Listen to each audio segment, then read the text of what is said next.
Hey y'all, welcome back to A Dinosaur in the Library. I'm Dawn, and I'm here to ramble about comics today.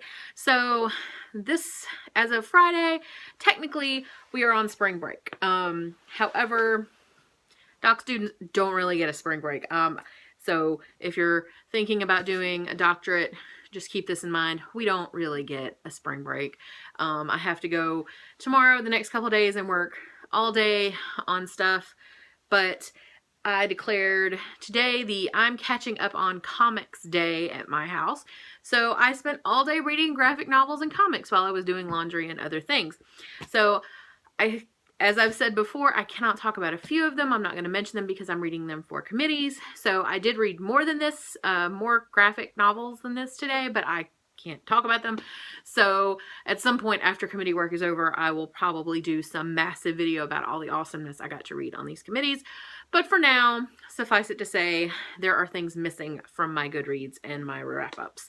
So I will just jump right in. I'm going to talk about all the ones that I read today and, what I thought about them, that kind of thing. So the first one I read is Adrian and the Tree of Secrets, and I think this is on the newest Rainbow list.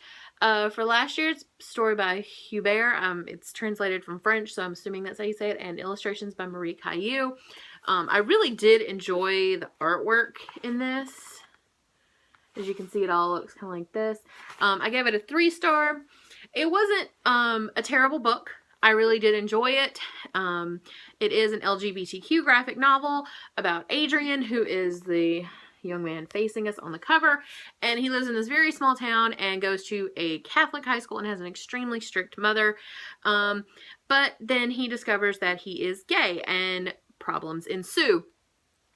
So I really did enjoy this book and I really did like it, but I think that everything kind of happened quickly, and I know that, it's a graphic novel, things are kind of compact here, but I still feel like it wasn't quite as developed as it could have been before the major things happened later on. I mean, I have no problem with the way it was written because that's real life, things happen. However, I just don't feel like there was enough development from beginning to end, but I really did enjoy it. So if you like graphic novels and this kind of art, you should definitely check out this particular LGBTQ graphic novel because it was pretty good. Okay, the next thing I have in my stack, I'm just going by how it's stacked up because that's just easiest for me at this point, is Deadpool number 7. It's 25th anniversary. This one I think is the end of an era, and I love Tiny Deadpool. He just tickles me to death. And Deadpool, so I gave it a 4-star. Absolutely love him. This is a big chunky issue. Awesome as always. The next one I picked up was Monstrous, and I've actually had this for a little while. I've had this stack of comics sitting on my table for a while. I've just gotten behind because of school and things like this. So this is Monstrous issue number 1 by Marjorie Liu and Sana Takeda. I think this came out, I want to say November or December. So I've had it for a couple of months. I gave this, what did I give this? I gave this a 3-star. I thought it was an interesting story. It's kind of hard to explain, so I'm not going to try very much. I'm not going to try to explain the whole plot line to you because I'm not sure I really grasped all of it. But there are at least 2 different kinds of people in this world. The Arcanics, excuse me. Arcanics and humans. And the main character who is on the cover, which is a very beautiful cover, the artwork is gorgeous, is an Arcanic. And from what I can tell, Arcanics are semi-magical creatures, people who have wings, things like this. But you don't get a lot in depth. There's been some sort of war, but you don't get a lot of in-depth background on this world. So I'm going to give it a try. I'm going to give the second one a go and see how I like it. If I don't really like the second one, I won't continue on, but people have been raving about this, so I'm assuming that it kind of picks up as you go along. I just didn't really feel like there was a whole lot of backstory in this, so I wasn't really able to get really invested in it. There toward the end, there was some, and I kind of got interested in what's happening, so I am going to pick up number 2, but I don't know for sure if I'm going to add this to my file kind of thing and keep going. But I did enjoy this first one. The artwork is just gorgeous. Yeah, I mean, it's just, you can tell from the cover, from the back here. It's just very beautifully done. So that's a reason to pick up the first issue, period. Okay, so the next thing I have are the first 5 issues of the Back to the Future comic. So if you've been here a little while, you know that I'm, number 1, obsessed with time travel, and that 2, Back to the Future is my favorite movie. So I read issues 1, 2, 3, 4, and 5, and these are all the covers I have. There are massive numbers of variants attached to most of these. There are a couple that I actually would really like to have to frame. I'm probably going to get the trade paperback once that comes out and replace these with that, but there are a couple of variant covers that I would really like to have just to frame because they're super duper awesome. But I'm really enjoying this so far. It's alternate timelines, and I think I gave all of these 4 or 5 stars. They're alternate timelines, so it's not just a retelling of the movie or anything. This is alternate timelines, things that were going on, background stories, you know, how Emmett Brown's house burned down, how Doc and Marty met, that sort of thing. And I'm really liking the direction this is going, so I'm kind of interested to see where they're taking it next and what kind of new and fun information we're going to find out about Doc and Marty and Jennifer and all the other fabulous people in this universe, because again, love it so much. I can't tell you how much I love this. It's just, it's the best. Okay, the next one I have is Faith issue 1, and I gave this 4 stars. As you can see from the cover, if you don't know, Faith is a brand new comic with a plus-size superhero, and she has superhuman powers, and she can fly and do various other things, and I thought it was pretty interesting. Again, as with Monstrous, even though I gave this one 4 stars, it'll depend on what the next couple of issues are like, you know, as to whether I continue on with the series past that. But I did enjoy it, and I really like the idea of there being a plus-size superhero, because why the hell not? So, yeah, excellent so far. I kind of like the main character, but I don't know, so we'll see. The next thing I have in the stack is Bill and Ted Go to Hell, issue number 1. So, and I gave this one 4 stars. Again, with time travel, Bill and Ted's Excellent Adventure and Bill and Ted's Bogus Journey were 2 of not necessarily my favorite movies, but I really did enjoy them when I was younger, simply because time travel. So when I saw this in the comic shop, I had to pick it up. It's only a 4-issue arc, so I will probably read all of these. It's entertaining. I thought it was kind of fun. Definitely something that is a bit of nostalgia for me. I really did like this though.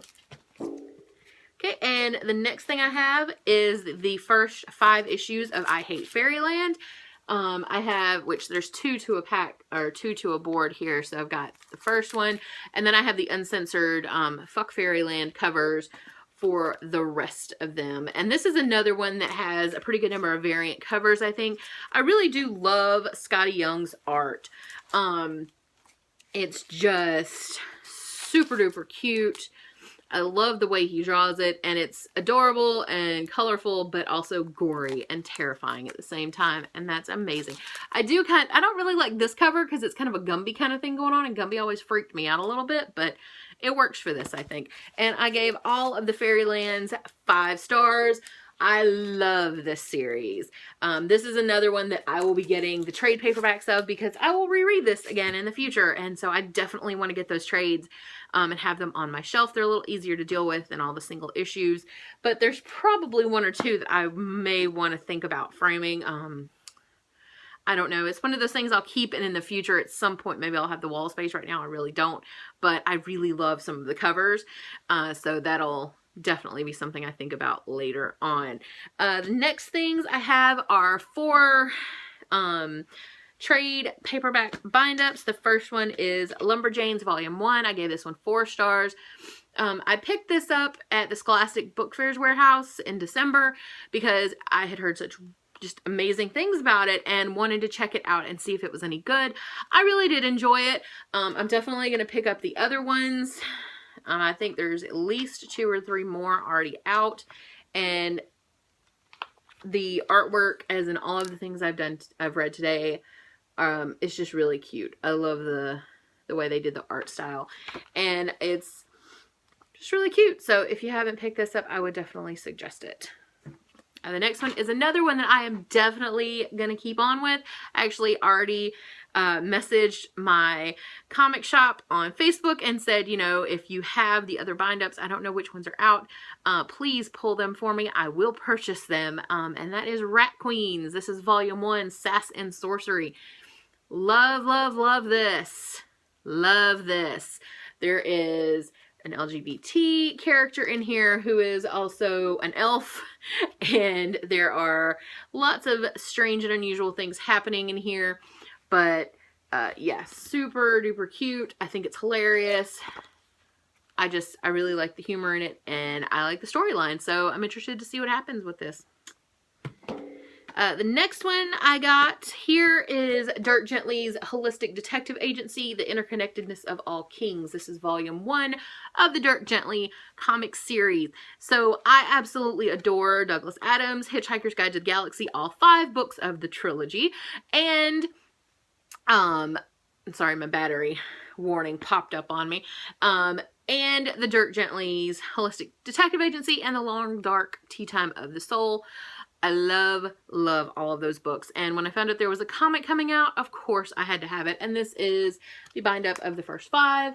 And I really enjoyed it. I was kind of concerned because it's always a little problematic when you take something as beloved as Douglas Adams characters and turn them into something wholly new after the author has died, and there's really no way for them to give input. But I gave this, what did I give this? I'm looking at my list here. So I gave it a 4 stars. I enjoyed the story. I thought it was pretty true to character for Dirk Gently. So if you've read the book, you will definitely get the humor in here. You know how he is, and he's pretty much the same in here. Of course, it's not Douglas Adams, but they did a pretty good job, and I really did enjoy it, and I'm looking forward to the next in the series. The next story arc is supposed to be called A Spoon Too Short, so that ought to be super duper fun, and I'm looking forward to that. I don't know when it comes out though, so I need to look into that. And this one's from IDW, but it was written, let's see, who is the actual author here? Written by Chris Ryall. So he did a pretty good job. Thanks, Chris. And then the very last thing that I have is Thor, Goddess of Thunder, Volume 1. I got this through the Reddit book exchange. This was my gift from my Secret Santa, and I very much enjoyed that. Thank you very much, Secret Santa, if you, for some bizarre reason, happen to actually find this video. So I mean, I like Thor. I like the movies. My uncle used to read them a lot when I was younger, so I kind of know the basic Thor outline. I'm familiar with it. But of course I really wanted to read this because it's a female Thor. How badass is that? And I was not disappointed. She's pretty damn awesome. Just flat out. She is super duper awesome, and I will more than likely be continuing on with this series because I thought they did a really good job of incorporating it. And I'll echo Elena here from, I'll link her video or her channel down below. She mentioned this one and said that she really didn't feel, I think it was Elena. I'm so sorry if I'm talking about the wrong person. But I think it was Elena that talked about it. There's a scene that I really wasn't feeling with a villain, and it was interesting, but I kind of had a problem with it too, but it was not bad. I don't think I found it as problematic as she did, but it was okay. One thing I do love is in the back, they have the different artwork. They had a bunch of variant covers by different artists. They have a Skottie Young Thor, Goddess of Thunder, and this is, of course, the artist who does Fuck Fairyland or I Hate Fairyland. So this was my favorite out of the whole book, was that one there, because she was super duper cute, and I think I'm saying that quite a lot this video, so you'll have to excuse me. Although there is one page, and if you follow me on Instagram, you'll have already seen me posting pictures of a lot of the things that I was reading today. So yeah, you'll have already seen this, but there's one picture of her that I was just like, dang. I mean, check this out. I don't know how well I can hold this.